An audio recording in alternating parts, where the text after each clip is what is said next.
Finally, after some email tag and general game playing by Twitter support, the reason for my now nearly 3-week-long suspension from Twitter has finally been revealed. Targeted abuse. Now, your guess is as good as mine as to what targeted abuse actually means. The term carries more than a whiff of euphemistic moral panic bullshit about it, right up there with microaggression, used to describe a lack of total obsequious agreement so minute in parts per billion that it can only be detected by upturned social justice noses, and intersectionality, which describes attaching tantrum theology brain slugs to the skulls of unsuspecting communities, such as social justice with atheism, or lazy pop culture feminist theory with gaming, or fat acceptance with the ballet. Admittedly, the last one is kind of fun to watch because it reminds me of the hippos in Fantasia. Of course, I can't make that joke, on the off chance it would be considered targeted abuse. Poor hippos. According to the Twitter rules, targeted abuse is explained as follows. Targeted abuse. You may not engage in targeted abuse or harassment if you are sending messages to a user from multiple accounts, if the sole purpose of your account is to send abusive messages to others, if the reported behavior is one-sided or includes threats. Users may not make direct, specific threats of violence against others, including threats against a person or group on the basis of race, ethnicity, national origin, religion, sexual orientation, gender identity, age, or disability. Although making a fat joke doesn't actually violate the rules, as we will see, the rules, what they are, don't matter all that much. Clearly, Twitter is making a claim, or at least acting on one, that I threatened someone, implying that the threat was made on the basis of race, ethnicity, nationality, religion, or some other criteria. Really, I would like to see those tweets, which seems to be too much to ask for. If the claim is total horseshit, and it is, there's precedent for this. I managed to get to level 1 of the Atheism Plus Blockbot by noting that the usual gang of social justice clowns honking their way through the atheist and skeptical community were spending a lot of their time making sexual accusations against people like Lawrence Krauss and Michael Shermer. And so, playing the social justice calling out game on Twitter, I wondered if some stealth anti-Semitism was behind it. And so, for accusing others of anti-Semitism, I got listed on the Blockbot as an anti-Semite. They're just that petty and stupid. Or maybe it was this tweet where, in reference to pornography, as I remember, I used the term chicks with dicks, which got noted by the Blockbotters as transphobic. Apparently, the unsuspecting transsexuals making this sort of adult entertainment have no idea how it's being marketed. Besides, what good is Twitter if you can't talk smut with Snake Plisskenist?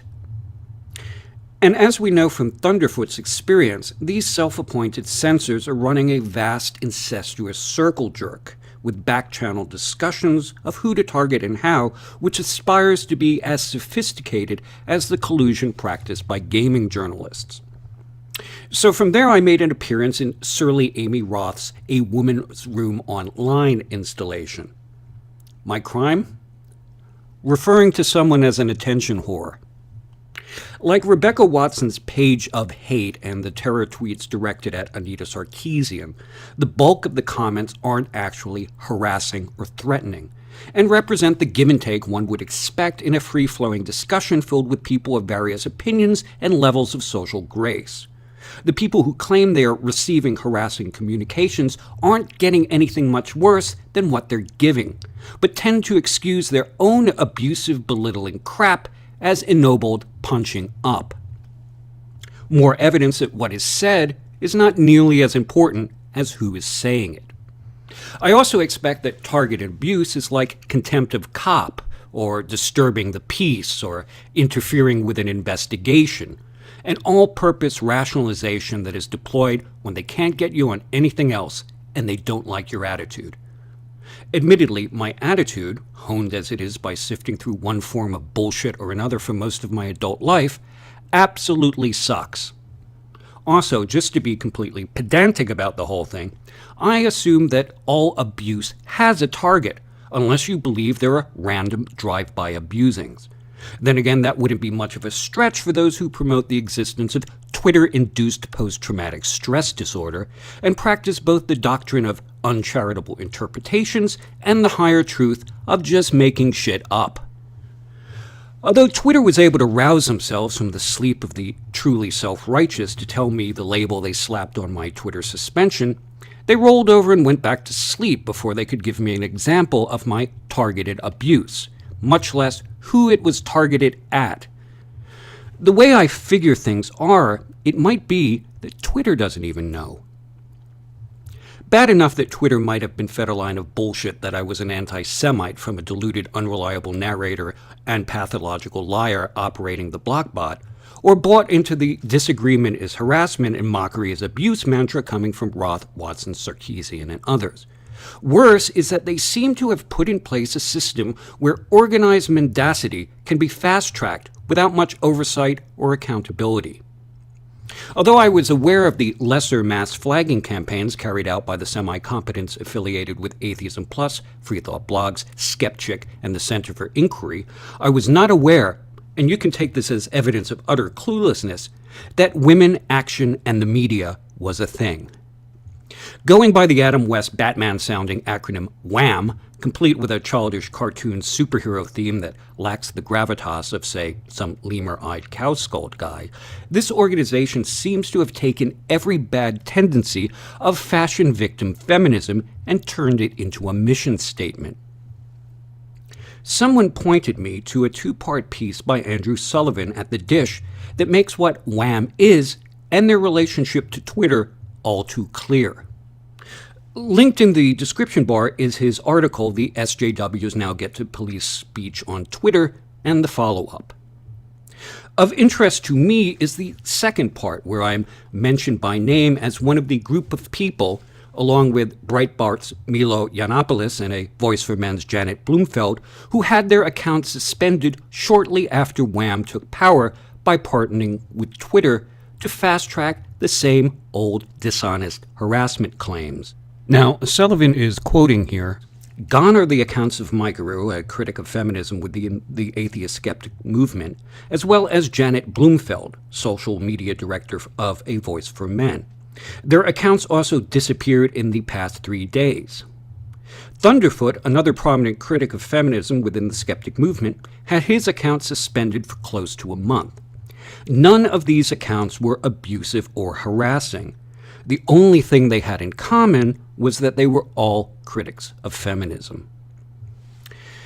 Sullivan gets right what outfits like The Atlantic, blinded by the threat narrative being promoted, gets wrong. I've said this before in regards to Yiannopoulos' factual reporting for Breitbart, but when the right-wingers are the voice of reason on an issue, then we are all well and truly fucked. I mean, I still consider myself to be left-wing and progressive, but damn it, it gets harder every day. Then again, I realize what really irks me is the authoritarian mindset, not someone's position on the ideological spectrum. That is to say, I would support a racist, sexist, right-wing pseudo-patriot obsessed with Benghazi and birth certificates, provided they defend my right to criticize them at every turn. A left-winger, even when I agree with down to the punctuation, I would not support if they had the authoritarian mindset and believed their cloak of righteousness means they get to duct tape everyone else's mouth shut. Like fundamentalist Christianity or fundamentalist Islam, the problem isn't just the incoherence of the doctrines, it's the fundamentalism. These days, and based on the cheap, heavy-handed tactics of teabaggers and social justice warriors, we should be less concerned where people are on the right and left axis and more worried about how authoritarian they are. Anyway, the description of me as a critic of feminism in the atheist and skeptical community is more or less accurate. As always, the usual caveats apply. I'm not against women, I'm not a misogynist, except in the stupid fashion victim feminist expansive definition to mean someone who disagrees with them. Although, That's not even strictly true, as some people's gender isn't readily apparent from their pseudonyms on the internet unless they telescope it by declaring themselves to be hyphenated goddess or chick. I found that it's even possible to be labeled a misogynist for disagreeing with someone when I had no idea they happened to be arguing while packing a vagina. Fashion victim feminist. Do I need to explain that? They all went to the same classes and read the same books and have suspiciously similar lived experience and sexual obsessions and have adopted the same woman-child uniform of hipster glasses, bad tats, fluorescent dye jobs, trendy consignment shop wardrobes, and completely unjustified air of superiority, and believe that their being offended by something should actually mean something to me. When someone tells me they're offended, especially if they seem to be the sort of person who likes that sort of thing, I'm happy for them, and they should go right on being offended as much as their little hearts desire. The problem with coddling the offended is that they're all too easily offended the next time, especially if looking for offense is their thing, and so it all leads to a downward spiral of oversensitivity and recrimination. Far better, to my way of thinking, for people to just toughen the fuck up. Generally, it would be a stretch to call me anti-feminist.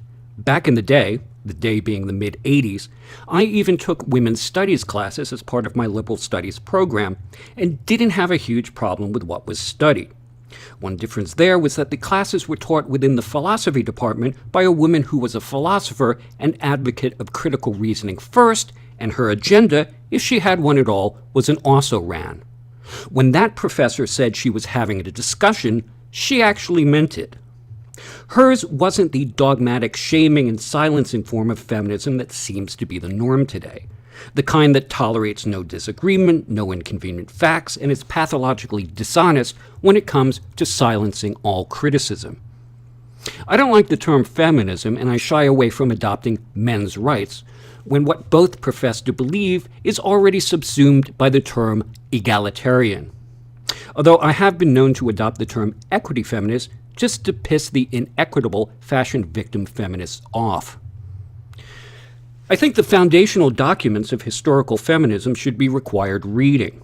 Mary Wollstonecraft's A Vindication of the Rights of Women is an eminently sensible document, and it's a shame that she's been relegated to a caped crusader by pop feminists who seem to have rejected the obligations of a rational education for the cheap and easy feel-badism of picking through reruns of Dharma and Greg for evidence of patriarchy. By most measures, my positions could be considered well within the scope of second-wave feminism that sought to redress social and legal inequity faced by women. I believe in the social and moral equality of men and women. Although the equality I believe in is in the equality of opportunity, not what carpetbaggers in online communities are selling, which is forced equality in outcome for them whenever they want it, and despite what little effort they may have made in achieving that outcome. What critics, like me, are responding to isn't the body of historical feminism, but the fringe end product that came out of academia and went mainstream with lies, bogus statistics, men are the problem propaganda that doesn't even pretend, for the most part, to be having a discussion, and as we have seen on Twitter and in universities, has engaged in widespread coordinated efforts to silence any and all criticism through shaming tactics and vilification. The truth is, for all the times the word misogynist has been thrown around for less and less justification, almost no one opposing this dishonest, cliquish form of online feminism of convenience can be said to have a pathological hatred of women. Distrust, maybe, and only of the sort of women who fly this banner. But that's just what happens when people learn from experience. In the same way, most of the people, like me, described as anti-feminist, are only anti-feminist in the same way that someone would claim that anyone who opposes a single dot and tittle of Louis Farrakhan's Nation of Islam is against civil rights for black people. No one, absolutely no one, is against the gains of historical feminism up to and including much of what was achieved under second-wave feminism. No one, least of all me, wants to disenfranchise women, treat women as property, or deny women the right to property, keep women barefoot and pregnant, or any of the myriad bullshit that is implied.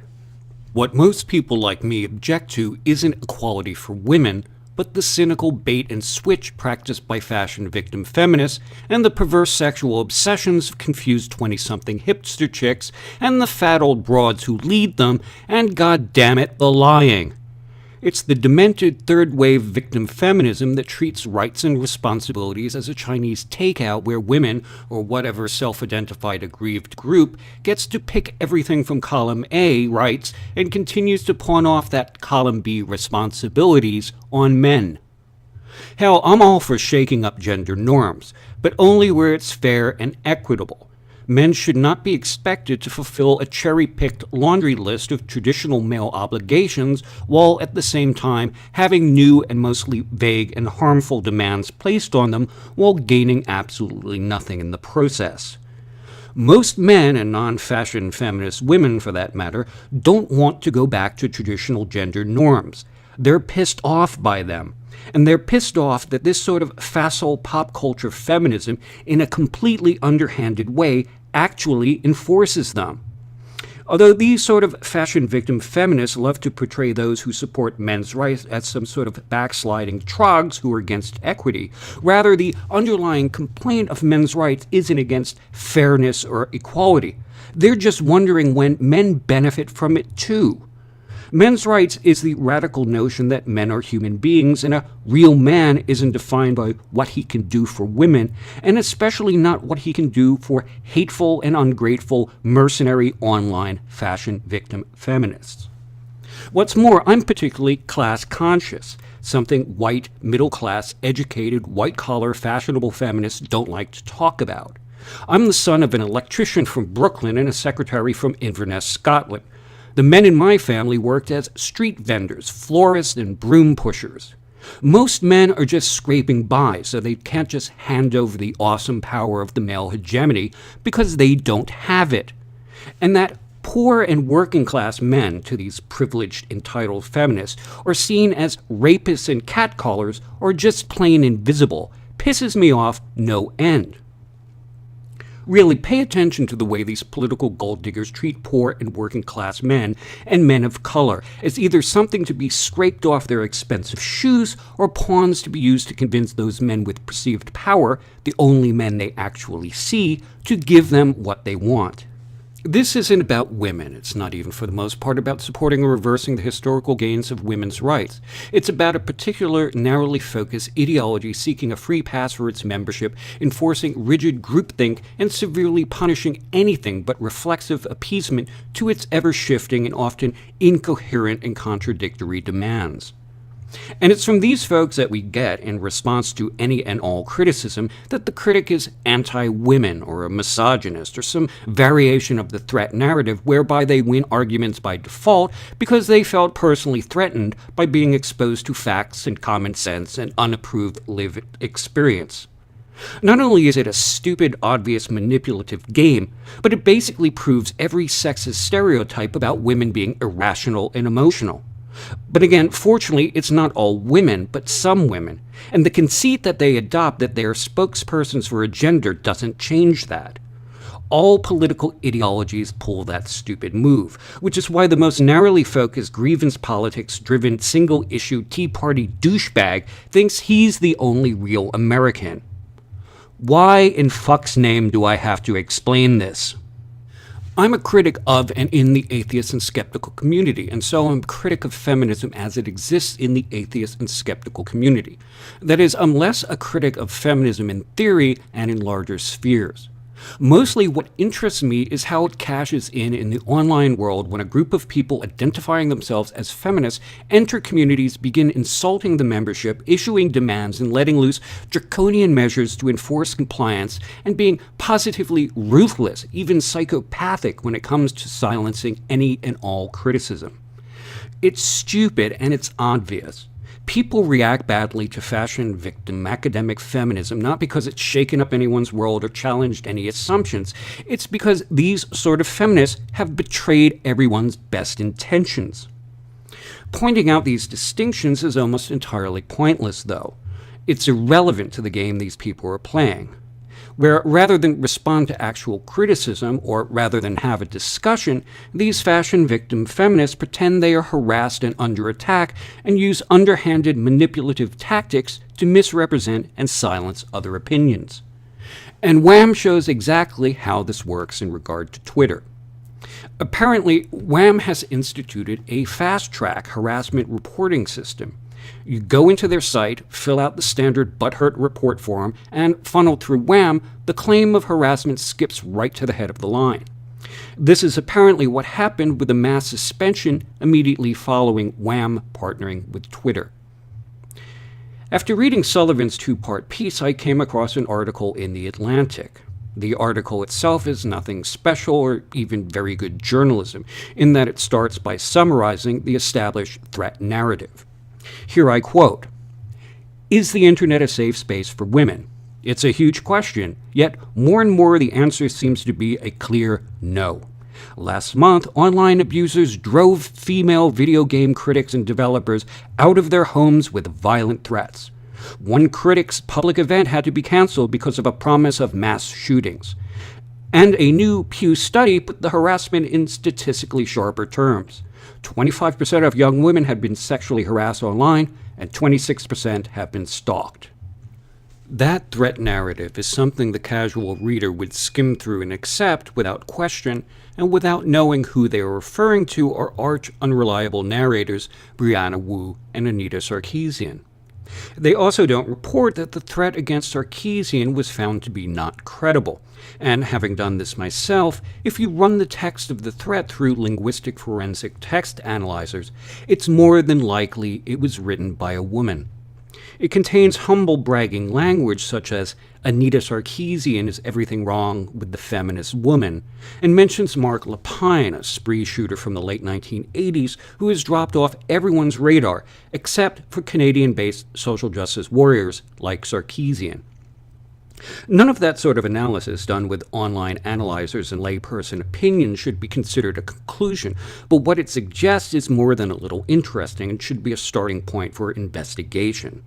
That text should give one a bit of pause over exactly who wrote it. Of course, that sort of action isn't something Wham would undertake, considering how closely tied they are with Anita Sarkeesian. For all I know, my tweeting the results of that admittedly half-assed text analysis may be the reason I got on Wham's radar in the first place. That wouldn't be hard, what with Wham's report form, where people can take their long-standing Twitter arguments and feuds and interactions and get a little fast-tracked payback. The Atlantic quotes the current executive director, Jacqueline Friedman, who lays to rest any nagging doubt that any of this will be handled in a fair and equitable manner. And here I quote, "We'll be escalating harassment reports even if they don't fit Twitter's exact abuse guidelines," Friedman said. Wham intends to cast a wider net and see what Twitter's moderators address. That's truly appalling. So guess what, kids? Wham is casting a wide net and escalating things that may not be considered harassment. Because in the interest of supporting the narrative, it's better that 10 innocent people have their accounts suspended than let one overly sensitive or vindictive person be unsatisfied. And maybe like college men falsely accused of rape under a weak preponderance of the evidence standard in which they aren't allowed access to representation or even hear the evidence against them, all can benefit from the experience. What this means in practice is a chilling effect. That is, if Wham is working from this vague and overbroad standard by which harassment is considered things that aren't, well, actually harassment, then we Twitter users can all benefit from the experience. By not engaging with protected groups of feminists and social justice warriors, regardless of what stupid, slanderous, and mean-spirited punching up things they tweet. Better to just give them a free pass. And since we can't know what sort of comment can be short-listed into the fast-track harassment accusation, better to say nothing at all to anyone. You know, we should all just shut up and listen. The Wham reporting form also has a section to list other possible Twitter handles a suspended or banned user may resort to, ensuring that once someone gets on Wham's radar, they are devoiced for good. This is the authoritarian mindset in all its petty, intolerant glory. And what Twitter has done is the same old shark jumping that every user-driven community eventually falls victim to. Take online forums. What tends to happen in online forums is that the forum forgets that users are doing the forum a favor by participating, and instead of simply existing as a means for people to offer their opinion, what creeps in is the idea that the forum has a purpose, and that means a message. After a while, the forum users merely exist, in the minds of those running it, as warm bodies for propagating the forum's message, whatever that may be. Users who don't accept this subservient position, where they are essentially now working for the forum instead of the forum being grateful for their participation, are ruthlessly pruned. What is left eventually is a hardcore hive mind until the next series of shit tests and purges. Eventually, the very sameness of on-message posting results in a sort of entropic heat death of the forum, and as it approaches absolute zero, you eventually have nothing left but moderators moderating moderators, and then the forum owners and administrators ending up like Adolf and Eva, sitting on a couch in the bunker, silently fuming before they pop cyanide and shoot themselves. That's exactly what happened to the Atheism Plus forum, and it seems that Twitter may be experimenting with this concept on a previously unheard of scale. My prediction about my Twitter account and that of others silenced in this purge: I predict there will be no justice. Organizations such as Wham aren't about justice. They're about power. Who has it, who gets it, who uses it, and how the raw, naked expression of power makes them feel all tingly inside. It's just a shame that, at this high-tech lynching, Twitter decided to play the good citizen and hand out rope. Women Action in the Media claims to be building a robust, effective, inclusive movement, but just how inclusive is it? If their model is based on sweeping up and silencing voices that aren't actually engaging in harassment, then it's simply silencing voices that Wham and dishonest internet tattletales don't like. And if that's the case, where their strength comes through silencing dissenting voices, then just how robust does it think it is? To get some of the answers to these questions, I called Wham a couple of times, leaving voice messages for Jacqueline Friedman. To reach Jacqueline Friedman, Executive Director, press 102. To leave a message in a general mailbox. Hi, you've reached Jacqueline Friedman, Executive Director of Women Action in the Media. Sorry I missed your call. Please leave a message and I will get back to you as soon as I can. Thanks. Ms. Friedman, my name is Mike Aru, a videographer in the atheist and skeptical community. It was brought to my attention in a piece by Andrew Sullivan that I was one of the people targeted in a malicious false flagging campaign, apparently using the Wham Twitter harassment reporting tool. I've reached out. As of this moment, Jacqueline Friedman has not returned my voice messages. And why should she? In casting the wide net for things that don't fit Twitter abuse guidelines, I've already been identified as a targeted abuser, and Wham gains nothing, even if they know, from revealing what this targeted abuse consists of. Like all show trials, best to leave the evidence to one's imagination. Revealing the evidence would start a chain reaction ending in transparency and accountability, whereby Wham would have to explain their reasoning, if indeed there is any reasoning at all. Wham is in the business of capitalizing on the threat narrative, not engaging in a discussion, especially on a case-by-case basis, whether or not threats actually exist. What is happening is something we in the atheist and skeptical community have been all too familiar with since being infested by con artists and social justice warriors. Thin-skinned ideologues using tools ostensibly created to fight online harassment as their tool to carry out online harassment. What's more, I suspect Wham aren't even checking these things. Maybe I'm being unfair here. Maybe Wham takes their new policing function seriously, despite the wide net harassment is harassment even if it isn't harassment standard, and will perform due diligence to make sure the net, though wide, is a fine mesh. So then, here's another quote. Wham is a small nonprofit outside of Boston with a staff of two. These two employees will be doing all the work. Friedman and Wham's community manager, Mina Farzad, will personally read and vet every harassment report that Wham receives. Two people. That's it. Two people who are both running the Wham website, doing interviews, ignoring voice messages, and all other administrative and outreach functions, and vetting all the accusations of harassment coming through Wham's wide-net fast-track reporting system. Two people. The same completely subjective two people who promote the threat narrative and do not benefit one little bit from denying a tweet is, in fact, harassment. If it's a tough job, it's only due to the repetitive stress injury of using a rubber stamp. Now it makes sense. People will be reported for abuse even if the content of their tweets or other online presence wasn't actually abusive, just part of casting a wider net.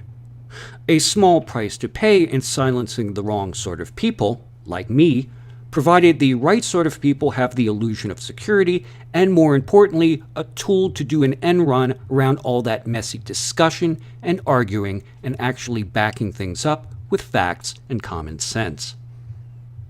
Before anyone in the lazy media who have bought into the threat narrative lauds Wham and supports these silly moral panics, they should not ask how these measures will be used. Rather, one should think, right off the bat, how they will be predictably abused. There's another term for what women action and the media is doing. A purge. What you do to me, baby, it never gets out of me. I see after closer to you.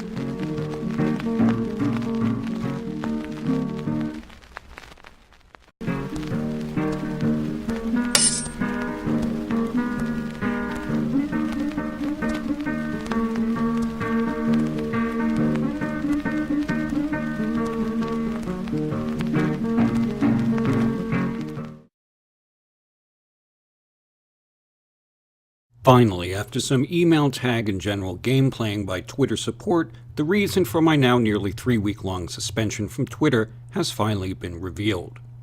Targeted abuse. Now, your guess is as good as mine as to what targeted abuse actually means. The term carries more than a whiff of euphemistic moral panic bullshit about it, right up there with microaggression, used to describe a lack of total obsequious agreement so minute in parts per billion that it can only be detected by upturned social justice noses, and intersectionality, which describes attaching tantrum theology brain slugs to the skulls of unsuspecting communities, such as social justice with atheism, or lazy pop culture feminist theory with gaming, or fat acceptance with the ballet. Punching up. More evidence that what is said is not nearly as important as who is saying it. I also expect that targeted abuse is like contempt of cop, or disturbing the peace, or interfering with an investigation, an all-purpose rationalization that is deployed when they can't get you on anything else and they don't like your attitude. Admittedly, my attitude, honed as it is by sifting through one form of bullshit or another for most of my adult life, absolutely sucks. Also, just to be completely pedantic about the whole thing, I assume that all abuse has a target, unless you believe there are random drive-by abusings. Then again, that wouldn't be much of a stretch for those who promote the existence of Twitter-induced post-traumatic stress disorder and practice both the doctrine of uncharitable interpretations and the higher truth of just making shit up. Although Twitter was able to rouse themselves from the sleep of the truly self-righteous to tell me the label they slapped on my Twitter suspension, they rolled over and went back to sleep before they could give. Admittedly, the last one is kind of fun to watch because it reminds me of the hippos in Fantasia. Of course, I can't make that joke, on the off chance it would be considered targeted abuse. Poor hippos. According to the Twitter rules, targeted abuse is explained as follows. Targeted abuse. You may not engage in targeted abuse or harassment if you are sending messages to a user from multiple accounts, if the sole purpose of your account is to send abusive messages to others, if the reported behavior is one-sided or includes threats.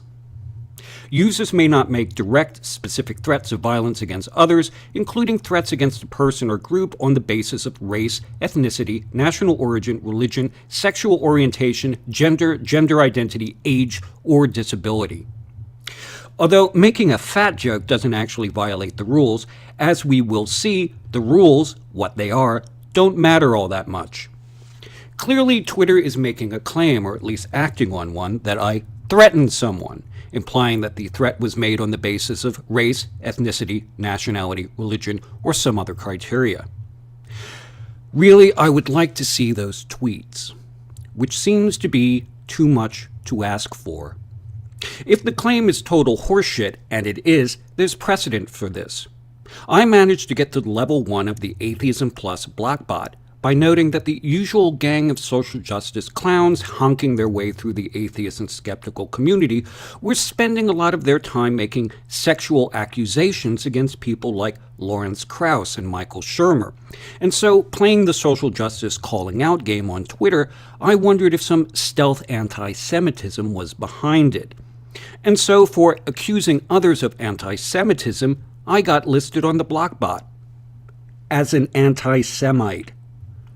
They're just that petty and stupid. Or maybe it was this tweet where, in reference to pornography, as I remember, I used the term chicks with dicks, which got noted by the Blockbotters as transphobic. Apparently, the unsuspecting transsexuals making this sort of adult entertainment have no idea how it's being marketed. Besides, what good is Twitter if you can't talk smut with Snake Plisskenist? And as we know from Thunderfoot's experience, these self-appointed censors are running a vast incestuous circle jerk, with back-channel discussions of who to target and how, which aspires to be as sophisticated as the collusion practiced by gaming journalists. So from there I made an appearance in Surly Amy Roth's A Woman's Room Online installation. My crime? Referring to someone as an attention whore.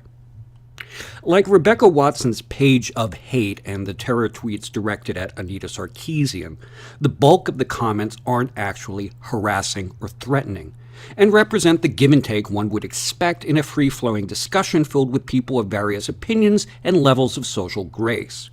The people who claim they are receiving harassing communications aren't getting anything much worse than what they're giving, but tend to excuse their own abusive, belittling crap as ennobled